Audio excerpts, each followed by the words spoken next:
આપઘાત તેમજ છેતરપિંડીના ગુનામાં પકડાયેલ ઇસમને પાસાના કાયદા અંતર્ગત જેલ ધકેલતી સારોલી પોલીસ કમિશનર અનુપમસિંહ ગેહલોત, ખાસ પોલીસ કમિશનર સેક્ટર 1, નાયબ પોલીસ કમિશનર ઝોન 1, મદદનીશ પોલીસ કમિશનર B ડિવિઝન નાઓએ વિશ્વાસઘાત તેમજ છેતરપિંડીના ગુના કરવાની ટેવવાળા લોકો ગુના કરતા અટકાય, જેથી આવા પકડાયેલ ઇસમો વિરુદ્ધ પાસા દરખાસ્ત કરવા સૂચના કરી હોય. સૂચનાને માર્ગદર્શનને આધારે police inspector SR Vekariya, surveillance સ્ટાફના પોલીસ સબ ઇન્સ્પેક્ટર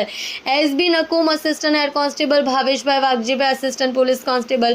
પરેશભાઈ નાથાભાઈને પાસા દરખાસ્ત તૈયાર કરી પોલીસ કમિશનર સાહેબ તરફ મોકલી આપેલ, જે પાસા દરખાસ્ત પોલીસ કમિશનર દ્વારા મંજૂરી કરી પાસા હુકમ કરતા વિશ્વાસઘાત તેમજ છેતરપિંડીના ગુનામાં પકડાયેલ ઇસમની પાસા હુકમની બજાવણી કરી સ્પેશિયલ જેલ ભુજ ખાતે મોકલી આપી પ્રશંસનીય કામગીરી કરી છે.